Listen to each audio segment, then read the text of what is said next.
Halo saudara, selamat malam. Selamat datang di Kompas Malam. Selain 3 berita utama tadi, kami juga memiliki sejumlah informasi menarik lainnya yang patut Anda simak hari ini bersama saya, Valentina Sitorus. Kita langsung saja ke informasi pertama. Saudara, menara pabrik di kawasan industri Morowali terbakar. Kebakaran ini diduga dipicu oleh adanya kegiatan pengelasan. Lompat jauh!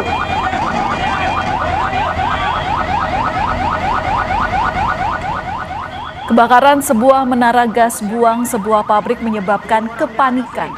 2 pekerja yang sempat terjebak saat kebakaran berhasil dievakuasi. Akibat peristiwa ini, 3 orang mengalami luka-luka. Penyebab pasti dari kebakaran masih dalam penyelidikan. Apa kau? Anjir, ada orang di atas sih. Wah, sok. Baru terima informasi ada terjadi kebakaran di titik ini, namun sampai saat ini kami masih proses melakukan penyelidikan. Apakah ada informasi bahwa ada korban seperti apa, Pak? Sementara kami masih cek dulu, memang ada yang dilaporkan ke kami, ada yang korban, namun bukan bakar sebagai tidak menimbulkan korban juga. Kisah pilu dialami sepasang suami istri di Solok, Sumatera Barat usai bulan madu.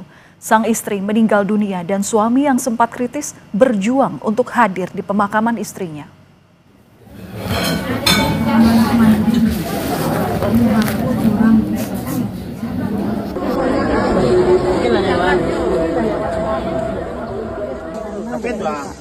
Dengan selang oksigen masih terpasang, Gilang Kurniawan bersikeras untuk hadir menghantarkan istrinya ke tempat peristirahatan terakhir di kawasan Gadut, Kota Padang. Momen bulan madu yang mestinya penuh kebahagiaan justru berujung petaka bagi Gilang dan sang istri. Keduanya ditemukan tak sadarkan diri di kamar penginapan pada Kamis 9 Oktober lalu.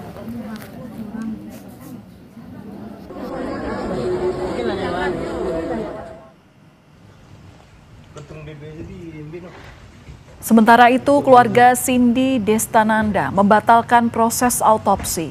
Pembatalan ini dilakukan setelah sebelumnya keluarga sempat menyetujui otopsi pada jenazah Cindy.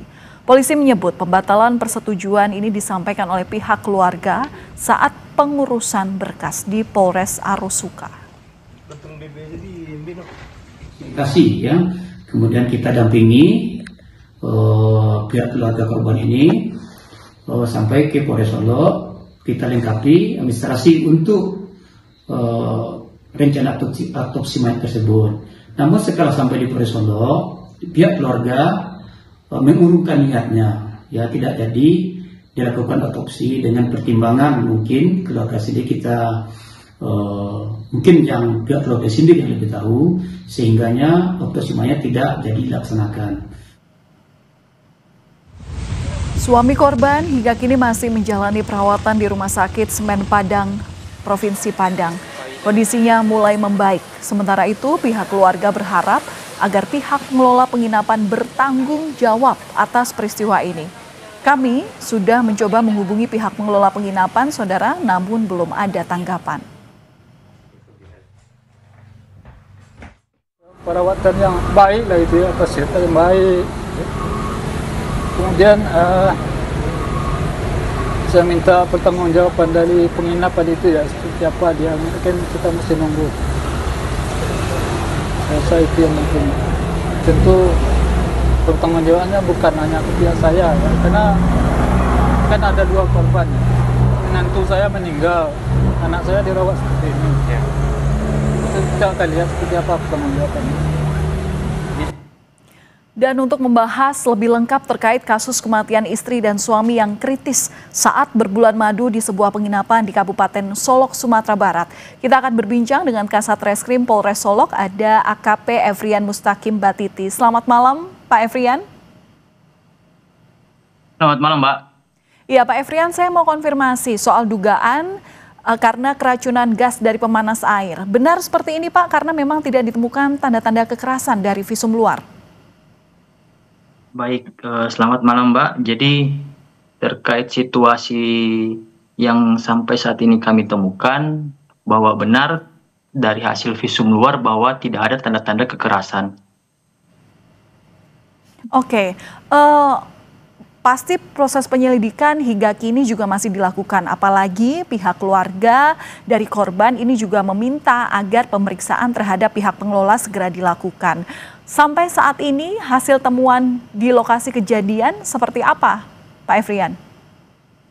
Jadi untuk sementara kita sudah melakukan pemeriksaan terhadap beberapa saksi. Sampai tadi malam baru kami selesai melaksanakan pemeriksaan terhadap 4 orang saksi, yaitu saksi-saksinya yang berada di lokasi TKP setelah kejadian. Ya, siapa saja itu Pak, 4 orang saksi yang diperiksa? Jadi 4 orang saksi ini yang merupakan pihak yang berada di TKP pada saat setelah kejadian dan sebelum kejadian. Jadi pemilik atau dalam hal ini karyawan yang berada di glamping resort tersebut. Oke, saya mencoba konfirmasi pihak pengelola dari tempat penginapan, kemudian termasuk juga keluarga dari korban. Istilahnya di sini suami begitu, Pak? Belum. Untuk suami, untuk suami ataupun korban sendiri belum bisa kita minta keterangan karena sampai saat ini masih menjalani perawatan di rumah sakit. Oke, selain pemeriksaan saksi yang tadi Bapak sebut 4 orang, dalam proses penyelidikan, terutama temuan yang di lokasi itu ada apa saja, Pak? Apa yang barang bukti yang hingga kini diamankan oleh polisi? Untuk barang bukti pada saat kami melakukan TP-TKP, dalam hal ini TP-TKP dilakukan oleh Polsek Lembah Gumanti, diamankanlah beberapa pakaian milik korban. Selanjutnya tas yang dibawa oleh korban yang berisi barang-barang pribadi tentunya. Selanjutnya makanan yang sudah dibuka atau kita duga telah dimakan oleh korban dan kartu identitas milik korban sendiri. Itu saja yang kita amankan dari lokasi TKP.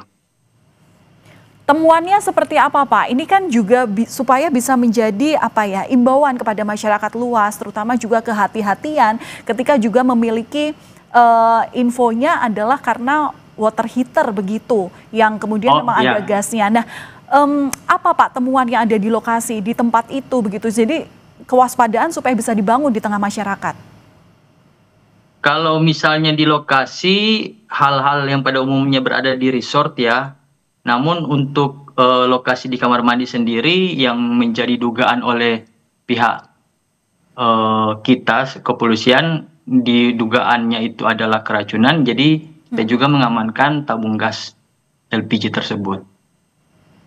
Oke, jadi memang dugaan sementara ini adalah masih keracunan. Sementara memang selain ada sejumlah barang pribadi yang diamankan polisi, tentu pendalaman juga dilakukan terkait juga dugaan-dugaan terkait gas water heater yang ada di kamar mandi dari tempat penginapan. Selain dari olah tempat kejadian, apa Pak yang didalami terutama terhadap 4 saksi yang ini pasti keterangannya sangat ditunggu oleh pihak keluarga? Baik, jadi dari hasil keterangan yang sementara dilaporkan kepada kami dari pihak Reskrim sendiri, bahwa benar sesuai dengan narasi yang sudah beredar. Jadi pada pukul 7 WIB pada hari Kamis tanggal 9, bahwa benar saksi mengantar sarapan, kemudian melakukan mengetok pintu, kemudian menerima jawaban dari pihak korban dari laki-laki, menyampaikan bahwa sebentar Bang. Dari situ saksi menunggu. Saksi menunggu sekitar 15 menit, selanjutnya tidak ada jawaban, saksi kembali melanjutkan kegiatannya mengantar sarapan ke kamar-kamar lainnya.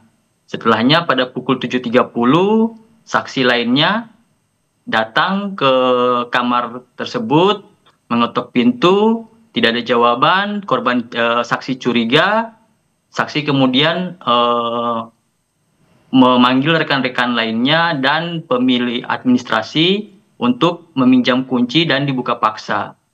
Dari lokasi kamar tersebut, didapatilah situasi yang dinarasikan. Selanjutnya membawa korban ke tempat tidur, melakukan tindakan pertama, penanganan pertama, memberikan oksigen kepada korban, namun karena korban tetap tidak sadarkan diri, dilarikan ke puskesmas. Pada saat dalam kondisi dilarikan ke puskesmas itu, kedua korban dari hasil keterangan yang kita dapatkan bahwa kedua korban masih dalam kondisi tidak sadarkan diri namun belum dinyatakan meninggal dunia. Karena dari keterangan saksi dari pihak Rohayati, mohon maaf, mengungkapkan bahwa saksi nadinya masih berdenyut, namun dalam perjalanannya tidak berdenyut kembali. Hal yang sama juga serupa disampaikan dari visum dari pihak puskesmas, bahwa setelah dilakukan pemeriksaan luar, pasien telah meninggal dunia sebelum sampai di puskesmas. Demikian kami sampaikan. Oke. Pak, ini kan juga ada informasi bahwa pihak keluarga korban ini menolak untuk dilakukan otopsi begitu ya, tapi memang proses pemakaman sudah terjadi. Apakah ke depannya apabila keluarga ingin dilakukan ekshumasi ini masih bisa? Ya, apabila ada permintaan dari pihak keluarga korban, Mbak. Apabila dari pihak keluarga korban untuk dilakukan ekshumasi, kita akan melakukan ekshumasi tersebut. Oke, dari rentetan pemeriksaan yang sudah dilakukan atau penyelidikan yang sudah dilakukan polisi, adakah dugaan kelalaian pihak pengelola tempat penginapan, Pak, terkait dengan kasus ini? Belum bisa kita asumsikan karena kita juga belum melakukan pemeriksaan terkait situasi penginapan. Okay. Jadi yang sementara kita interogasi terkait kronologis kejadiannya dan detail kejadian. Demikian, Mbak. Oke. Setelah investigasi dan juga mendalami kronologi kejadian dari sejumlah saksi, apa langkah lanjutan yang hingga kini dilakukan polisi, Pak? Kita koordinasi sama ahli, Mbak, terkait situasi yang ada saat ini. Baik. Kita koordinasi sama saksi sambil menunggu penanganan dari korban, karena korban yang mengetahui, korban juga belum kita mintai keterangan, Mbak. Oke, korban dalam hal ini adalah suami, hingga saat ini masih dalam pemulihan dan sebentar lagi jika memang sudah kondisinya dinyatakan pulih, bisa langsung kemudian diperiksa sebagai saksi. Terima kasih atas informasi yang Anda sampaikan melalui Kompas Malam Kompas TV, Kasat Reskrim Polres Solok, AKP Efrian Mustaqim Batiti. Salam sehat selalu, Pak. Terima kasih. Salam sehat, Mbak. Selamat malam, Mbak. Saudara, kami masih akan kembali usai jeda dengan informasi mancanegara mengenai gencatan senjata Israel dan Hamas yang sudah disepakati, tapi unjuk rasa menuntut kemerdekaan Palestina masih terjadi di dalam dan luar negeri, salah satunya di kawasan Monumen Nasional Jakarta.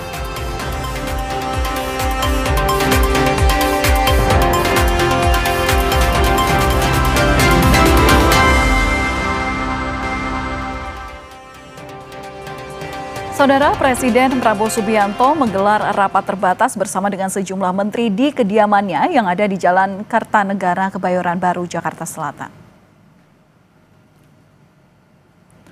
Sejumlah menteri sudah datang ke kediaman Prabowo sejak pukul 7:30 malam. Belum diketahui apa yang dibahas dalam ratas tersebut. Sebelumnya, Presiden Prabowo juga beberapa kali mengadakan rapat di kediamannya. Pada pekan lalu, Prabowo juga menggelar rapat bersama dengan sejumlah menteri di Kartanegara membahas swasembada pangan dan energi.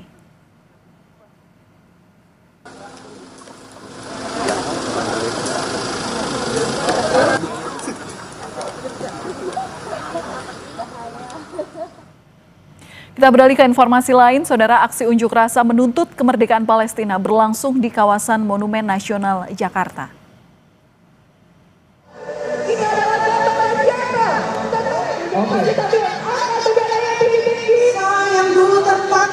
Unjuk rasa diikuti berbagai unsur organisasi dan kelompok masyarakat di kawasan Patung Kuda, Jakarta Pusat pada Minggu pagi. Massa menyuarakan dukungan terhadap kemerdekaan Palestina sepenuhnya. Mereka meminta gencatan senjata jadi momentum untuk mengakhiri serangan Israel ke Gaza secara permanen.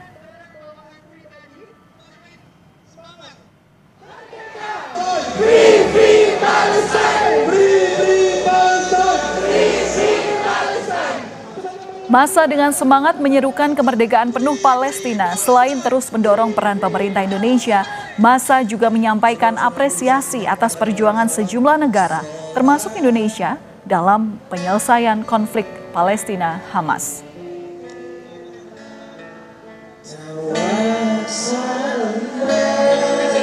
Pesan yang mau disampaikan, bebaskan Palestina ya, Free Palestine. Jadi ya ini aksi, apalagi dengan sekarang kondisi Palestina yang masih terus berjalan ya, untuk menuntut itu sih supaya dari pemerintah kita juga melakukan aksi yang spesifik ya untuk membantu negara Palestina bisa merdeka.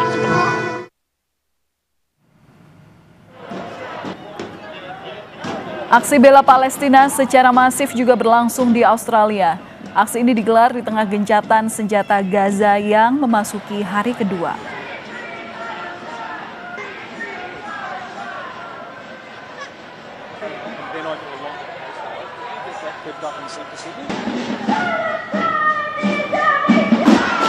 We don't forget what's happening in Gaza. Despite the progress, despite optimistic signs, we need to make sure that we keep the focus on those starving children in Gaza. Gencatan senjata di Gaza mendorong warga Palestina untuk kembali ke rumah di wilayah Khan Yunis, selatan Gaza. Warga berencana kembali menempati hanya untuk mendapati rumah mereka berubah menjadi tumpukan puing. Saat mereka melihat besarnya kehancuran, beberapa orang mencari barang-barang yang mereka tinggalkan di antara puing-puing.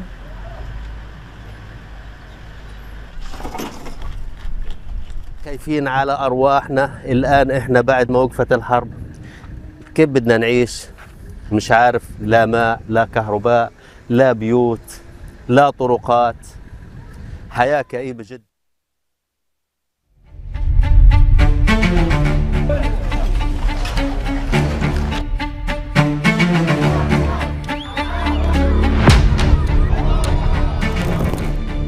Dua tahun perang berkecamuk di Gaza, Palestina. Wajah Gaza kini bak kota mati. Tak ada lagi bangunan layak. Yang ada hanyalah gedung-gedung yang rata dengan tanah. Bagi warga Gaza, pemandangan ini menjadi kenyataan getir. Perang memang berakhir, tapi rumah mereka dulu sudah tak sama lagi. يعني لا تصلح للسكن. يعني المنطقة هذه اللي هي منطقة الكتيبة والسطر الغربي لا تصلح للسكن الآدمي. يعني لو إحنا هينا قاعدين بنرتب أمورنا على أساس إنه نرجع بس نقعد ونستقر فيها ونسيب منطقة المواصي، لكن للأسف الشديد لا متوفر مية ولا متوفر مكان بس ننصب لو خيمة. Pasca gencatan senjata berlaku, sekitar 200 tentara Amerika Serikat sudah mendarat di Israel pada Sabtu waktu setempat. Pasukan Amerika dikerahkan ke Israel sebagai pengawas saat gencatan senjata fase pertama Israel-Hamas. Israel dan Hamas mencapai kesepakatan damai setelah negosiasi intensif yang dimediasi Amerika Serikat, Qatar, dan Turki di Mesir. Hamas bersedia melakukan pertukaran tahanan dengan Israel dengan syarat perdamaian abadi dan penarikan penuh pasukan Israel dari tanah Palestina. Kesepakatan ini disambut gembira. Dari anak-anak hingga orang dewasa, mereka bersorak, bersuka cita, meluapkan kegembiraan atas kesepakatan damai antara Israel dan Hamas. شعور لا يوصف قد ما بدي اوصف لك مش هعبر لك عن شعور الجوال. يوم بكره واحنا بنحمد الله وبنشكره، الحمد لله نمشي على بيوتنا وعلى دورنا والحمد لله رب العالمين. Presiden Amerika Serikat Donald Trump meyakini gencatan senjata antara Israel dan Hamas akan berhasil dan bertahan lama. Trump memastikan kota Gaza akan dibangun kembali. I think it'll hold, yeah. I think it'll hold. They're all tired of the fighting. I think you're going to have tremendous success, and Gaza is going to be rebuilt. and you have some very wealthy countries, as you know, over there, and it would take a small fraction of their wealth. Ada 4 poin penting dalam kesepakatan damai tahap 1 antara Israel dan Hamas. Pertama, Hamas dan Israel sepakat akan membebaskan para sandera, termasuk tahanan yang dijatuhi hukuman penjara sejak Perang Gaza pertama kali pecah pada 7 Oktober 2023. Kedua, penarikan pasukan Israel dari zona perang di Gaza. Ketiga, Hamas meminta dalam 5 hari setelah kesepakatan dijalin, setiap harinya ada 400 truk bantuan diizinkan masuk. Kemudian, warga Gaza yang mengungsi akibat agresi Israel sesegera mungkin kembali ke daerahnya. Sejak 7 Oktober 2023, warga Gaza kehilangan masa-masa mereka menjalani kehidupan yang normal. 2 tahun menderita akibat perang, warga Gaza menyaksikan banyak kematian. Total, lebih dari 67.000 warga Gaza tewas. Masa depan warga Gaza kini bergantung dengan ujung kesepakatan damai antara Israel dan Hamas.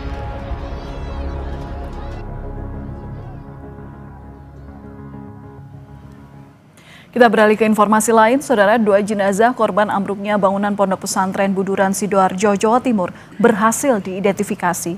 Korban teridentifikasi sebagai laki-laki berusia 12 dan 18 tahun asal Bangkalan, Madura. Tim DVI Polda Jawa Timur kembali mengidentifikasi 2 jenazah korban ambruknya bangunan Pondok Pesantren Buduran Sidoarjo.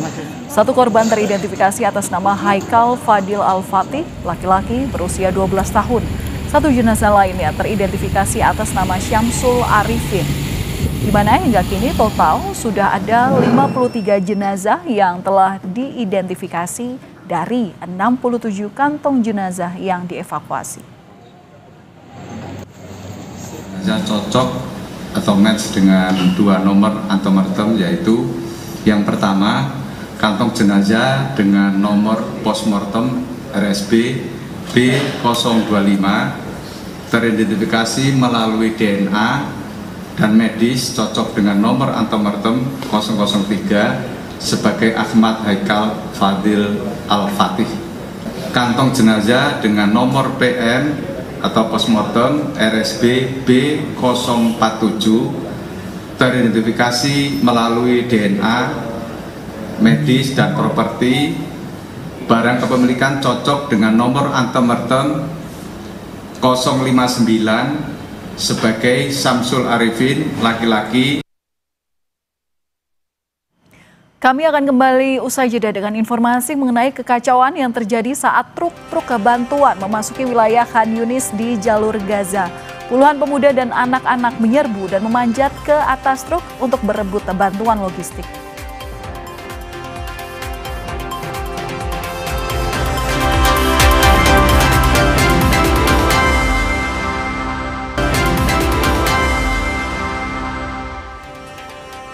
Anda masih bersama kami di Kompas Malam, Saudara. Truk-truk bantuan kemanusiaan mulai bergerak memasuki jalur Gaza, menyusul fase pertama perjanjian gencatan senjata Hamas Israel. Sejumlah truk bantuan dari Mesir tiba di perlintasan Harem Shalom, Israel, yang kemudian diperiksa sebelum memasuki wilayah Gaza. Truk-truk ini membawa bantuan pasokan medis, tenda, selimut, makanan, dan juga bahan bakar. Diperkirakan ada sekitar 600 truk bantuan yang akan memasuki Gaza pada hari Minggu. Jumlah ini sesuai dengan kesepakatan gencatan senjata Israel-Hamas.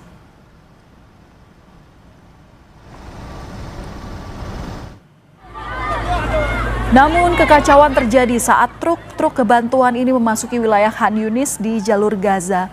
Puluhan pemuda dan anak-anak menyerbu dan memanjat ke atas truk untuk berebut bantuan logistik.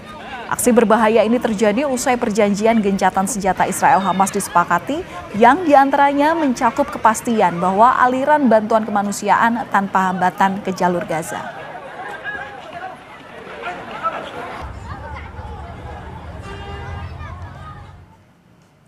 Pasca gencatan senjata Hamas dan Israel, aktivitas warga berangsur normal. Pasar mulai ramai, namun warga tidak bisa berbelanja karena terbatasnya uang tunai. Di bawah tantangan ekonomi yang sangat besar, mulai dari kekurangan uang tunai dan melonjaknya harga, kota Gaza kembali ramai. Salah satunya di Pasar Al-Saraya di pusat kota Gaza. Pedagang di sini mulai memajang barang dagangan mereka, sementara warga menjelajahi kios untuk mencari kebutuhan pokok. Meski harga barang-barang masih rendah, warga masih belum bisa membeli kebutuhan pokok mereka karena kekurangan uang tunai.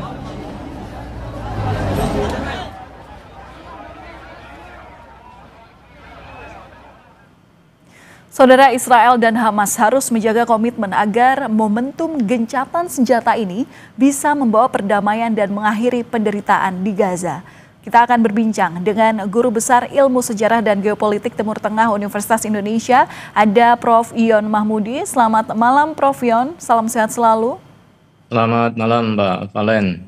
Ya, Prof, terkait kesepakatan damai rencana fase pertama untuk mengakhiri perang di jalur Gaza, Trump di sini yakin bahwa gencatan senjata Israel Hamas ini bisa bertahan. Apa yang bisa menjamin hal itu? Ya, kalau kita lihat pernyataan dari Trump ya, bahwa Trump memang yakin bahwa gencatan permanen itu bisa dilakukan, dan dia juga memberikan jaminan bahwa Israel tidak akan mengambil lagi ya, atau menginvasi dan menganeksasi Gaza. Nah, ini saya kira menjadi jaminan yang harus dipegang, karena kalau itu tidak bisa dipenuhi dan kemudian terjadi serangan, ini artinya kan Trump akan dipermalukan ya, reputasinya akan jatuh.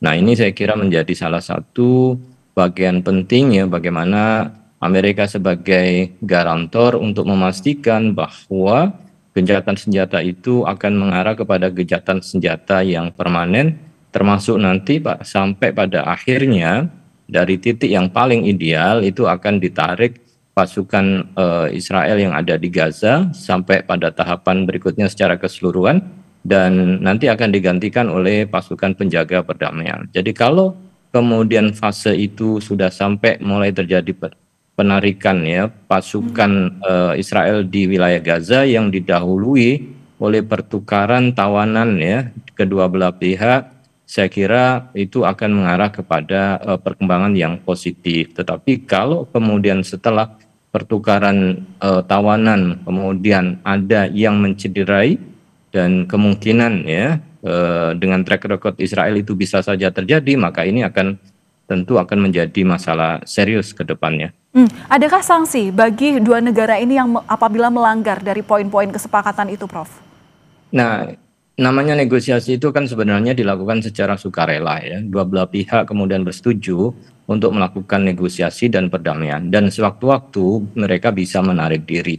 Tetapi setelah ada komitmen ditandatangani dan disaksikan oleh pihak-pihak mediator dan juga penjamin, harusnya kemudian mereka melakukan dan menepati apa yang sudah disepakati. Kalau adalah salah satu dari pihak katakanlah Israel atau mungkin dari pihak Hamas kemudian mengkhianati dari perjanjian itu, tentu sanksinya adalah ya dari negara yang kemudian menjadi mediator, terutama Amerika yang berkepentingan, Donald Trump yang berkepentingan bahwa Amerika akan menjadi deal maker, akan menjadi peacemaker ya, pembuat perdamaian di kawasan Timur Tengah. Nah, itu saya kira sanksinya lebih kepada kaitannya hubungannya dengan Amerika, karena Trump sendiri menginginkan bahwa masalah di kawasan ini, konflik antara Israel dan Palestina ini bisa segera diselesaikan dan tidak ada lagi perang yang berkepanjangan. Ya, itu juga harapan seluruh bangsa pastinya. Prof, tapi selain komitmen dari kedua negara ini, hal apa lagi yang bisa berpotensi merusak kesepakatan ini, Prof? Nah, saya kira kan kita akan lihat pada fase pertama ini ya, setelah kemudian tidak lagi ada serangan 24 jam setelah ditandatangani, setelah itu kan akan dilanjutkan dengan pertukaran sandera yang ada di Gaza, kemudian diikuti oleh pertukaran tawanan yang dimiliki oleh Israel. Nah, dari situlah kemudian akan dilihat pasca kedua, karena setelah itu Israel akan diminta untuk menarik diri pasukannya di wilayah sekitar 53% wilayah Gaza, ditarik ke wilayah garis ya, yang disebut dengan wilayah garis kuning ya. Nah, disitulah nanti akan dilakukan masuknya pasukan perdamaian. Nah, ketika di fase ini ternyata kemudian Israel yang tujuannya adalah untuk mengeluarkan dan mengembalikan tawanan dan selalu ingin menghancurkan Hamas sebagai musuh mereka. Nah, ini nanti akan terjadi persoalan apabila itu tidak kemudian dari awal dikawal secara baik.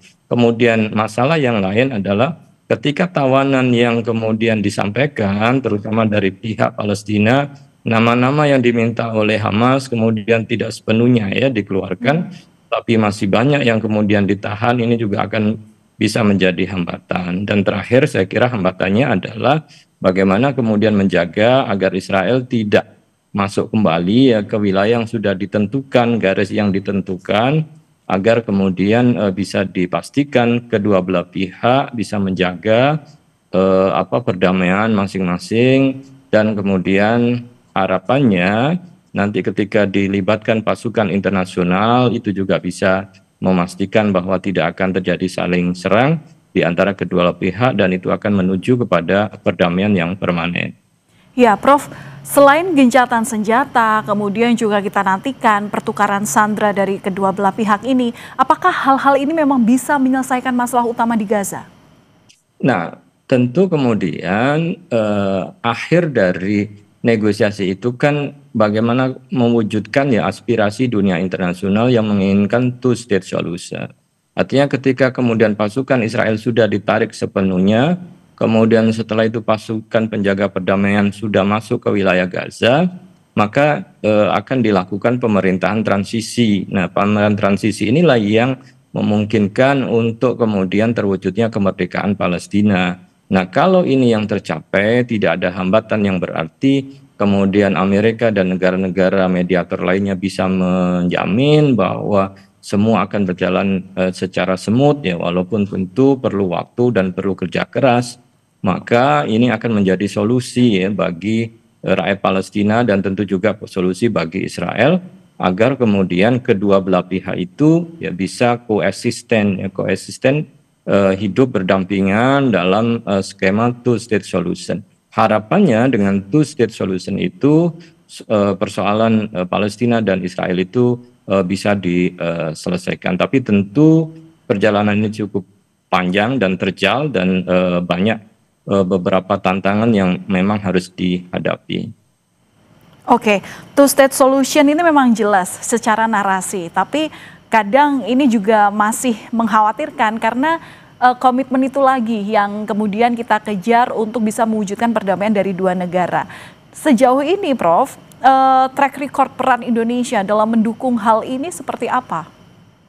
Nah, tentu kan kalau kita lihat perjalanannya bahwa Pak Prabowo yang mewakili Indonesia kan sudah terlibat di awal ya dalam proposal 20 itu yang disampaikan oleh Trump, dan mereka memberikan apresiasi atas peran Indonesia. Nah, ke belakang kan juga pada masa pemerintahan sebelumnya Bu Retno juga kan sudah sangat kuat dukungannya terhadap Palestina.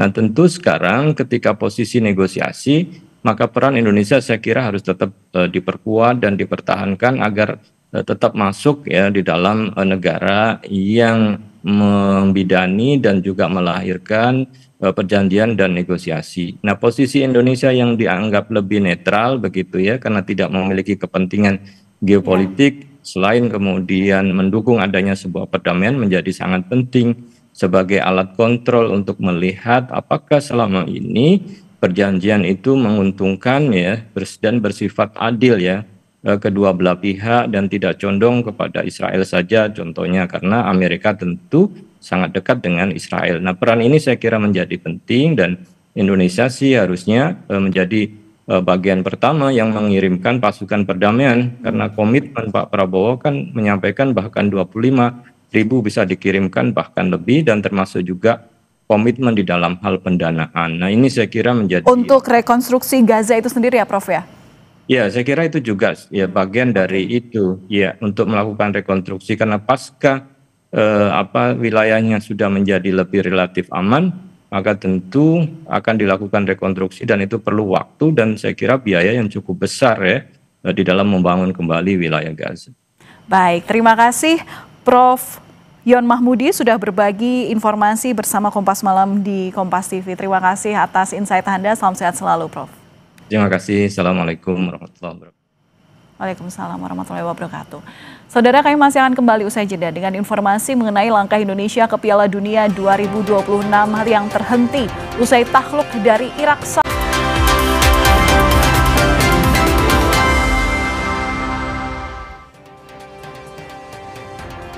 Sebuah helikopter yang sedang meluncur di atas pantai di California Selatan, Amerika Serikat hilang kendali dan menabrak sejumlah pohon.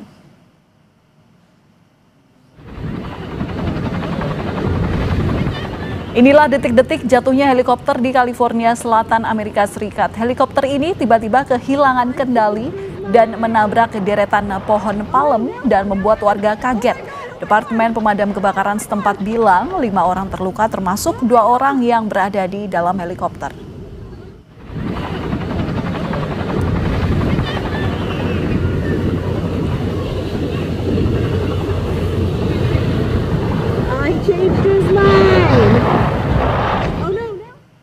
Dan kami tutup Kompas Malam sampai di sini. Jangan lupa untuk cukupi kebutuhan air mineral Anda dan rasakan kesejukannya. Saya Valentina terus pamit. Terima kasih dan sampai jumpa.